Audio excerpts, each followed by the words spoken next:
ভাই এখন আমার ঘাড়ের উপর প্রচন্ড ওজন ফিল হচ্ছে। রান্নাটাও ঠিকঠাক মতো করতে পারছি না, ঘরের কোনো কাজই করতে পারছি না। তুই বাড়ির কাজ ঠিক মতো করতে পারছিস না? দেখেছিস তো, আমি বারবার বলেছিলাম কিছু না কিছু সমস্যা আছে। ডাক্তারবাবুও কালকে বলছিল তোর একদিনে 10 কেজি ওজন বেড়ে গেছে। কিছু না কিছু তো সমস্যা আছে রে। আমি ঠিক মতো খাওয়া দাওয়া করতে পারছি না। আর কি করে সম্ভব একদিনে 10 কেজি ওজন বেড়ে যাবে? আগের থেকে আরো বেশি শুকিয়ে যাচ্ছি আমি দিন দিন। শোন আপু, গ্রামে একজন হুজুর আছে, উনি খুব ভালো কবিরাজি করে। আর আমি বিষয়টা তাকে বলে রেখেছি, তোর বাড়িতে তোকে দেখতে যাবে। না না ভাই, তুই তো জানিস আমি ওসব ভূত প্রেত একদম বিশ্বাস করি না। কোনো ওঝা কবিরাজ আমার বাড়িতে পাঠাস না। দেখ আপু, ভূত প্রেত এসব বিষয় নয়, বুঝলি? আমিও এসবে বিশ্বাস করি না, কিন্তু একদিনে 10 কেজি ওজন বেড়ে যাওয়া এটা কিন্তু মুখের কথা নয়। তুই একবার হুজুরকে দেখা, বুঝলি? দেখি না হুজুর কি বলে। যেহেতু ডক্টর কোনো সমস্যা পায়নি, হুজুরকে দেখানো ভালো হবে।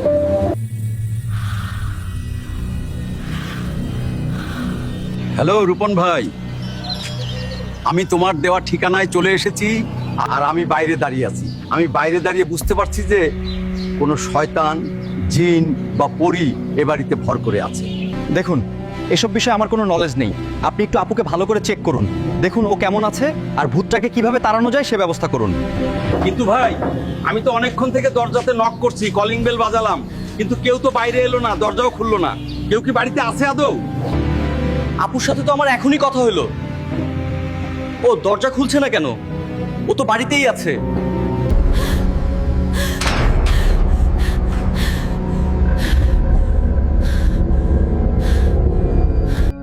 ভাই, আমার সাথে কি সব হচ্ছে?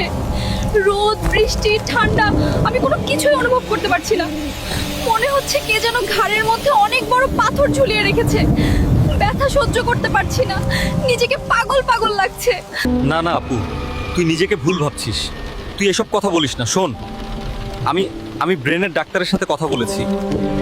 ডাক্তারবাবুকে তোর ওখানে পাঠাচ্ছি, তোকে চেক করবে। আর তুই চিন্তা করিস না, তোর কিচ্ছু হয়নি রে। ভাই, তুইও আমার কাছে ব্রেনের ডাক্তার পাঠাতে চাস? তার মানে কি তুইও ভেবে নিয়েছিস যে আমি পাগল হয়ে গেছি? আরে না না, আমি কখন বললাম তুই পাগল হয়েছিস?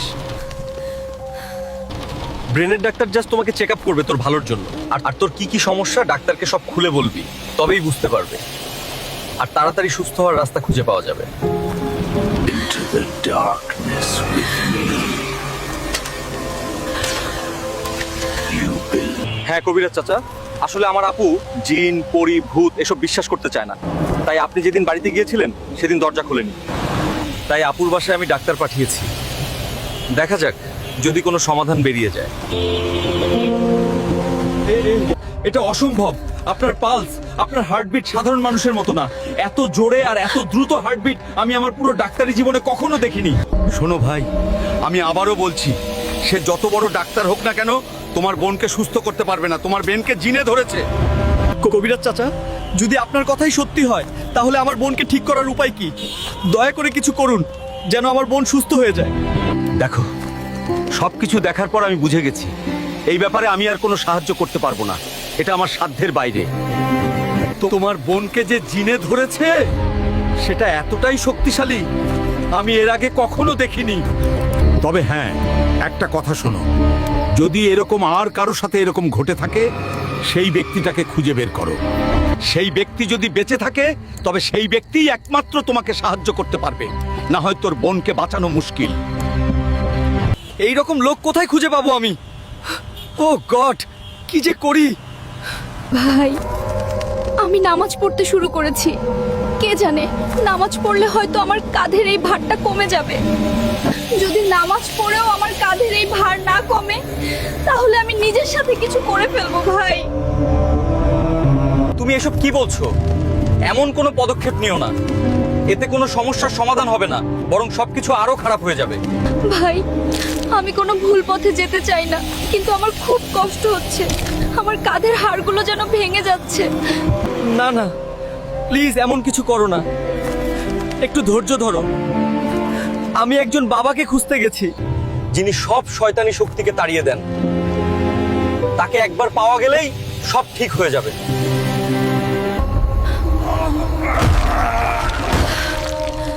আল্লাহু আল্লাহ। বাবাজি, আপনাকে পেয়ে গেলাম।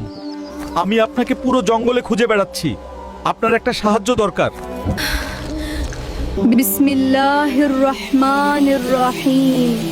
আলহামদুলিল্লাহি রাব্বিল আলামিন। কি সাহায্য চাই তোমার? আমার বোন তার কাঁধের ওপর খুব বেশি ভার অনুভব করে এবং তার ওজনও দিন দিন বাড়ছে। مما ودرعاك ربك وما قلاه بسم الله الرحمن الرحيم الحمد لله رب العالمين যে শয়তানটা মেয়েদের কাঁধে বসে থাকে তার নাম হলো জুজ হে জুজ। এই কারণেই আমার বোনের কাঁধ ভারী লাগে, কারণ তার ওপর কোনো শয়তান বসে আছে। আর এর কোনো সমাধান নেই, শুধু তোমার বোনের মৃত্যু ছাড়া। রূপন সাহেব, আপনার স্ত্রীর ওজন মাত্র একদিনে আরো 10 কেজি বেড়ে গেছে। এই জন্য আমাদের এমআরআই টেস্ট করতে হবে। এমআরআই টেস্ট করলেই বোঝা যাবে কেন ওনার কাঁধে এত বেশি ওজন অনুভূত হচ্ছে। ডাক্তার সাহেব, আরো 10 কেজি ওজন বেড়ে গেছে। 2 দিনে মোট 20 কেজি বেড়ে গেছে। এটা কি হচ্ছে? আমি জীবনে কখনো কারো ওজন এত দ্রুত বাড়তে দেখিনি। এমআরআই টেস্টের পরেই বোঝা যাবে কেন এসব হচ্ছে। ভাই, এরকম কিছু আগে কখনো বোনের সাথে হয়নি। বিয়ের আগে ওর ওপর কোনো জিন ভূত বা ছায়াটা কিছুই ছিল না। ঠিক আছে, এখন টেস্ট শুরু করছি। কিন্তু এখন ওর সাথে খুব অদ্ভুত সব ঘটনা ঘটছে। 2 দিনে ওর 20 কেজি ওজন বেড়ে গেছে আর সে খুব অদ্ভুত আচরণ করছে।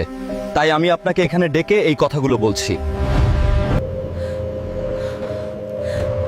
এই টেবিলটা ভেতরে ঢুকছে না কেন? কোনো বাধা তো চোখে পড়ছে না। ডাক্তার ওর কিছু টেস্ট করেছে, সেগুলো থেকে কিছু বোঝা গেলে আমি আপনাদের জানাবো। রূপন সাহেব, আমি বুঝতে পারছি না কেন এই টেবিলটা স্ক্যানারের ভেতরে ঢুকছে না। কোনো বাধাও দেখা যাচ্ছে না, তবুও এটা এগোচ্ছে না। ডাক্তার সাহেব, এর কোনো একটা সমাধান বলুন। আপনি তো এত সিনিয়র, কিছু তো বুঝতে পারবেন। রূপন সাহেব, আমাদের এমআরআই মেশিন একদম ঠিক আছে। কিন্তু বুঝতে পারছি না কেন আপনার বোনের বেলায় এটা ঠিকভাবে কাজ করছে না। আমি আরেকটা টেস্ট করি, তারপর দেখি আসল সমস্যা কি। ঠিক আছে ডাক্তার সাহেব, আপনি সব টেস্ট করুন আর আমাকে জানান। ভাই, আমি টাক হয়ে যাচ্ছি। আমার চুল নিজে নিজে ঝরে পড়ছে। আমি বুঝতে পারছি না আমার সাথে আসলে কি হচ্ছে। আগে তোমার 2 দিনের মধ্যে 20 কেজি ওজন বেড়ে গেল, আর এখন তোমার সব চুল পড়ে যাচ্ছে। আসলে কি চলছে এসব? এখন আমার এমন লাগছে যেন আমার কাঁধের ওপর কেউ বসে আছে। আমি সেই ভারটা এখন স্পষ্ট অনুভব করতে পারছি।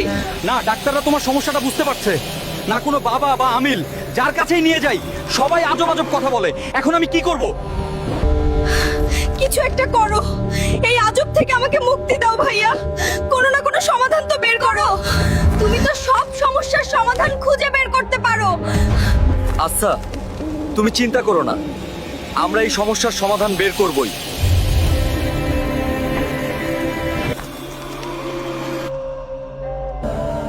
বাবাজি, আপনি কি আমাকে সাহায্য করার জন্য প্রস্তুত? আপনি আমাকে এখানে ডেকেছেন, তাই না? একজন নারী ছিল, তার কাঁধের ওপর একজন জিন বসে থাকত। তারও কাঁধে প্রচন্ড ভার অনুভূত হতো,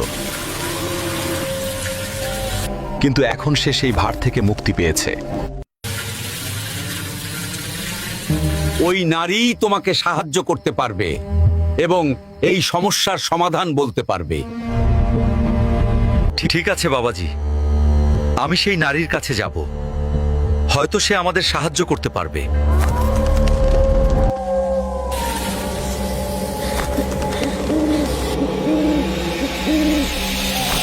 ভাই, আমি তোমার জন্য খুব সুস্বাদু খাবার রান্না করছি, কিন্তু আমি নিজে কোনো খাবারের স্বাদই পাচ্ছি না। মন চাই নিজের জিভটাই ছিঁড়ে ফেলি, কারণ কোনো জিনিসেরই স্বাদ বুঝতে পারছি না। বুঝতেই পারছি না আমার সঙ্গে আসলে কি হচ্ছে। না না, এই রকম বোকামি কোনো কাজ করো না। আমি একজন মহিলার সঙ্গে দেখা করেছি, তারও ঠিক এই একই সমস্যা ছিল। তার কাঁধের ওপরেও খুব ভারী বোঝা ছিল, কিন্তু সে সেই বোঝা থেকে মুক্তি পেয়েছে। আমার জিভের স্বাদ চলে গেছে, আমার চুল পড়ে যাচ্ছে, কাঁধে ভীষণ ব্যথা, সহ্য করা যাচ্ছে না। এই সব কষ্ট কবে শেষ হবে? কেউ কেউ কি আমাকে এই যন্ত্রণা থেকে মুক্তি দিতে পারবে? এই কারণেই তো আমি এসেছি, যাতে সে আমাদের বলে কিভাবে সে ওই বোঝা থেকে মুক্তি পেয়েছিল, যাতে তুমিও মুক্তি পেতে পারো।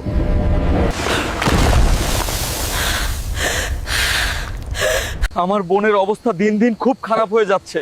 কয়েকদিনের মধ্যেই সে মারা যাবে যদি তার কাঁধ থেকে এই বোঝা না নামানো যায়। বলুন, আপনি কিভাবে মুক্তি পেয়েছিলেন? এটা কাঁধের বোঝা নয়, ও, এটা শয়তানের ওজন। আগে এই শয়তান আমার কাঁধের উপর বসেছিল, এখন সে আমার কাঁধ ছেড়ে তোমার বোনের কাঁধে গিয়ে বসেছে। না না, আমি এসব কথাই বিশ্বাস করি না। আপনি আসল কারণটা বলুন। এগুলো কি? এগুলো তো মন গড়া কথা। ভাই, আজ অনেক দিন পর কোনো কিছু খেয়ে সত্যিই ভালো লাগছে, কিন্তু আমি যদি তোমাকে বলি আমি কি খাচ্ছি, তুমি রাগ করে যাবে। না না না, আমি রাগ করব কেন? এটা তো খুশির কথা, তুমি কিছু খেতে পারছো। এতদিন ধরে তো তুমি কিছুই খাচ্ছিলে না।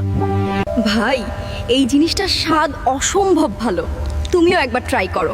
আমি যদি বলি, তুমি নিশ্চিত রাগ করবে না তো? না না, আমি বকবো না, রাগও করব না। বলো, এমন কি যে বলতে গিয়ে এত ভয় পাচ্ছ? আমি ইঁদুর খাচ্ছি ভাইয়া। জানি না কেন, আমার মনটাই ওগুলো খেতে চাইছে। কি? এটা কিভাবে সম্ভব? তুমি মিথ্যে বলছো। ও, আমার সাথে মজা করছো তাই না? সত্যিটা বলো। আমি মজা করছি না, আমার মনটাই ওগুলো খেতে চাইছে। আমি তোমাকেও খাওয়াবো, তোমারও খুব ভালো লাগবে। এটার কি হলো? ও কিভাবে এটা খেতে পারে? তোমার বোন কি ইঁদুর খাচ্ছে? ইঁদুর খেয়ে তো শান্তি পাচ্ছ, তাই না? এবার মানুষের মাংস খাও। তুমি কিভাবে জানলে আমার বোন ইঁদুর খাচ্ছে? কারণ তোমার বউয়ের কাঁধে যে শয়তান বসে আছে, একসময় সে আমার কাঁধেও বসেছিল। মানুষের মাংস খাও, সব কষ্ট শেষ হয়ে যাবে, তোমার কাঁধের বোঝাও নেমে যাবে। কারণ ওই শয়তানের ইঁদুর খেতে খুব পছন্দ, আমি নিজেও খেয়েছি, তাই আমি জানি। তুমি ঠিক হয়ে যাবে।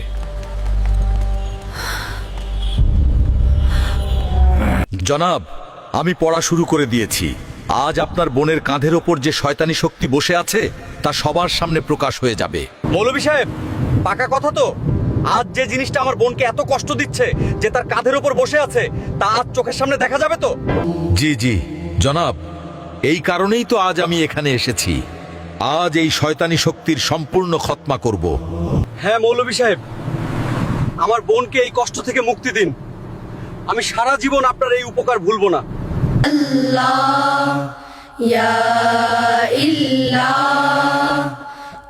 রূপন সাহেব, আপনার বোন 3 জন মানুষকে হত্যা করেছে। আমাকে এখনই বলুন, এই মুহূর্তে সে কোথায়? ইন্সপেক্টর সাহেব, আপনি এসব কি বলছেন? আমার বোন, সে কিভাবে কাউকে মারতে পারে? আপনার কোনো ভুল হয়েছে নিশ্চয়ই। আমরা পুরো প্রমাণ সহ বলছি, এই 3 জনকে আপনার বোন হত্যা করেছে। আমাদের কাছে সিসিটিভি ফুটেজ রয়েছে। আল্লাহর নাম নিয়ে পড়তে থাকো সবাই। না না, সে অন্য কেউ হবে। আমার বোনের সঙ্গে তার চেহারা মিলতে পারে। আপনারা আরেকবার ভালো করে যাচাই করুন।